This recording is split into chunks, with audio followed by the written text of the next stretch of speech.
Comme chez beaucoup d'artistes, les manifestations naturelles me fascinent.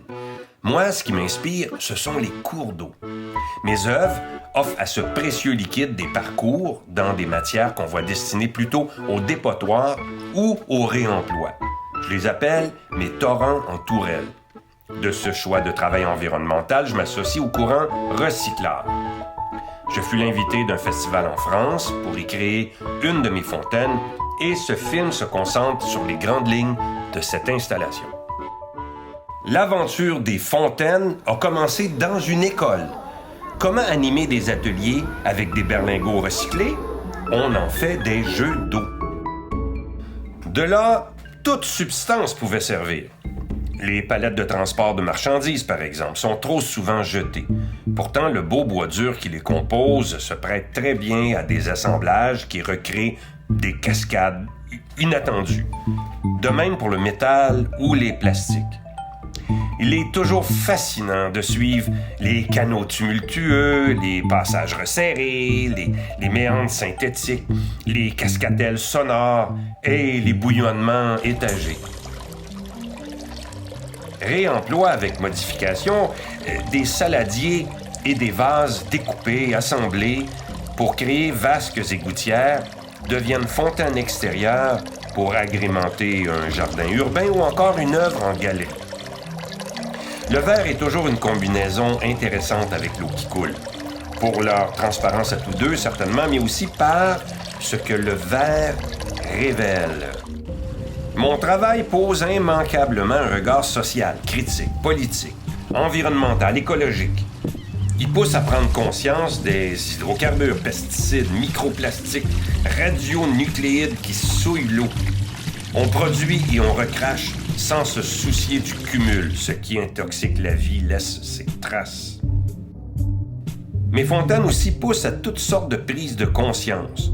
L'influence des médias sociaux, par exemple, et de la censure, et l'affaiblissement de la culture.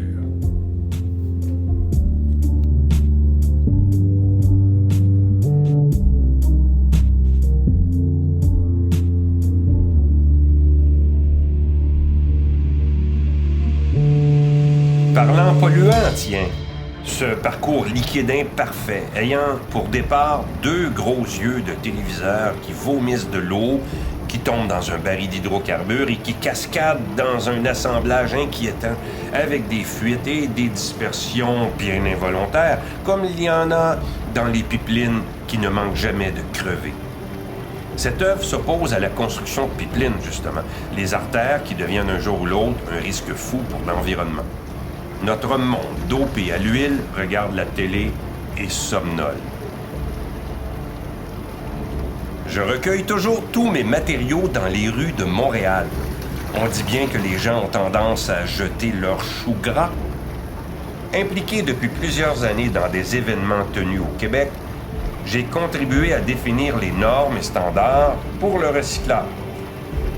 Je tiens d'ailleurs à la composition démontrable d'une quantité de 80% provenant de matériaux récupérés, recyclés ou issus de cueillettes en nature.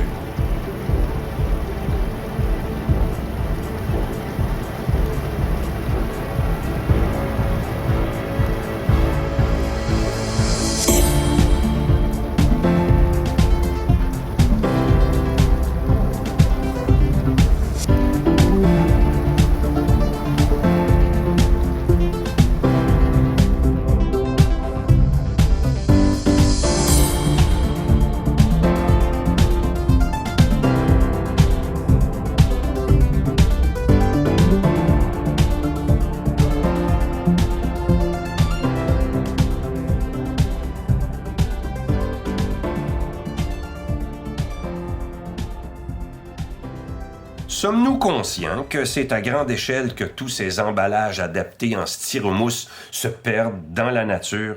Ce monument fragile porte le titre « Les nouveaux marécages ». Le canneton, trouvé à la poubelle comme tous les autres matériaux, se fait témoin de la 6e extinction et comme la vie sauvage reprend toujours sa place, cette œuvre se couvre bientôt d'une verdure d'algues qui s'y accroche et qui ensevelit le synthétique dans le paysage. S'il existe bien un lieu où mon propos plastique trouve une place, c'est dans cette vallée bucolique de la Nièvre, en France. Le village de Nané accueille chaque année les conviviales. C'est avec enthousiasme que j'apporte ma contribution à cette célébration sur le thème de l'art et de la ruralité. Je retiens de mon séjour la réception chaleureuse des habitants, leur gentillesse, leur générosité, leur empressement à aider. Bien sûr, la cuisine régionale française, simple et diversifiée, savoureuse, toujours avec les grandes tablées champêtres et nos discussions animées. Mais même sans rien, couleur. c'est bon. Bah oui, hein. Mais vos petites betteraves roses, là, oh là là. La Nièvre, d'ordinaire irriguée et fertile, connaît à mon arrivée une autre année d'une sécheresse sévère. Un exemple frappant, les tournesols qui m'arrivent à la taille au mois d'août, les sols de Font-Rivière qui sont tout secs, et mon œuvre qui demande, pour l'essentiel, d'être abreuvée. Heureusement pour mon projet, se trouve dans la commune une source qui jaillit et qui alimente le lavoir de Guichy. C'est là qu'on m'offre d'intégrer mon torrent en tourelle nivernais. Je le vois comme un lieu symbolique.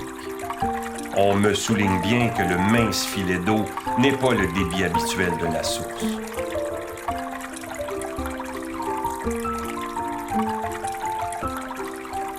S'il manque d'eau à pomper dans le torrent en tourelle, la fontaine n'en devient que d'autant plus pertinente. Notre insouciance climatique nous éclabousse sèchement.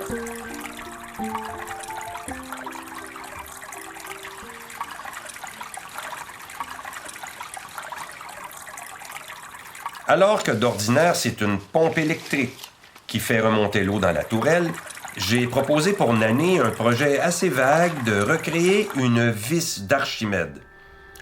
Avec le soutien de Dédé Barrault, une première excursion à la déchetterie semble prometteuse, la chance me sourit. Grâce aux outils prêtés par la communauté, je me lance dans ce défi de visualisation intense à combiner l'improbable.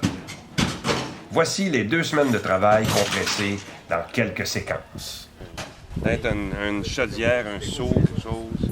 Des tubes aussi, ça peut être intéressant. Ouais. Ah, il y a du beau dans ça.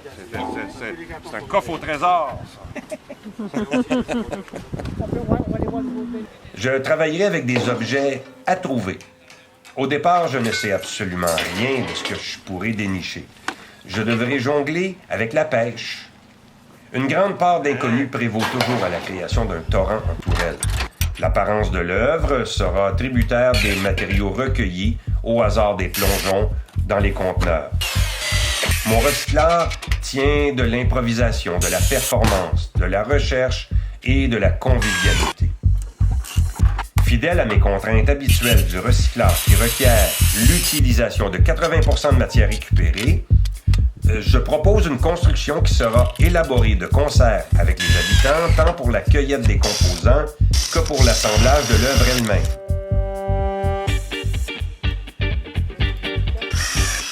Contrairement à mes cascades habituelles, l'eau sera remontée manuellement plutôt que de principalement dégringoler.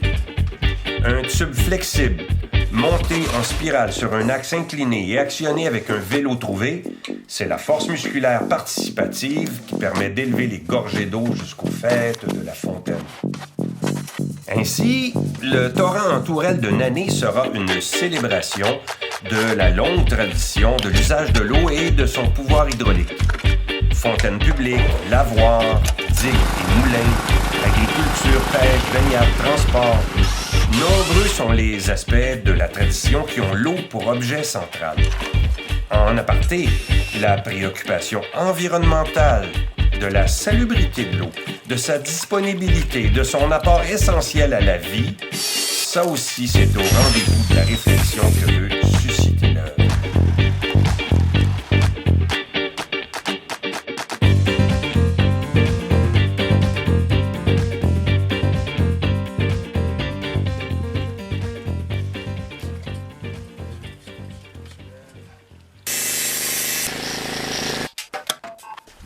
Mes fontaines en cascade verticale sont une allégorie de la vitalité et de l'environnement dans un monde submergé par l'abondance des rebuts de consommation.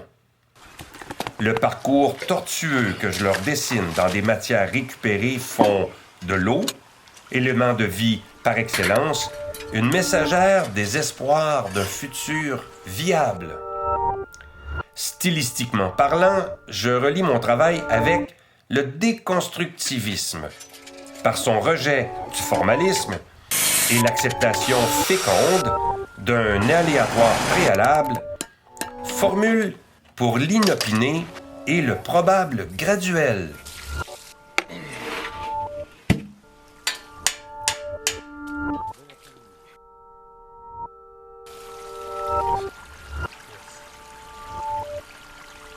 Enlève juste un.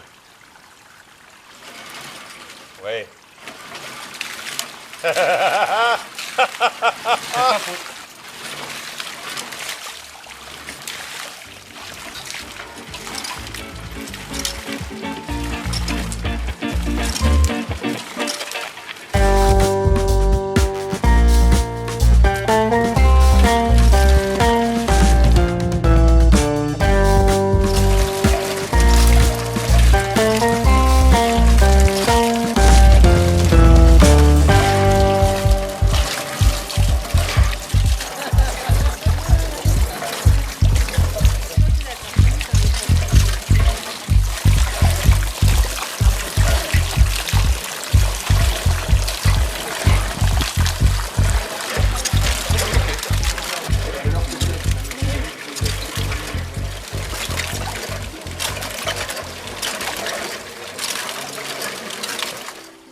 Le torrent en tourelle, quand il est au repos, procure un beau moment de réflexion. C'est d'ailleurs le but de l'œuvre.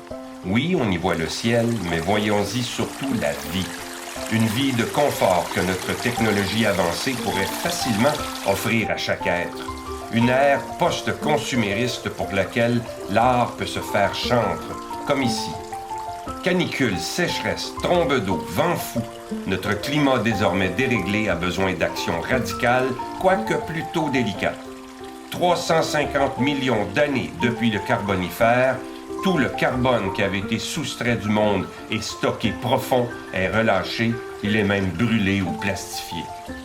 Le torrent en tourelle nivernais, de son vrai titre La danse pour la pluie, voilà un mouvement qui souhaite un retour à l'abondance et à la prodigalité, et souhaite aussi une révolution en faveur de la biosphère.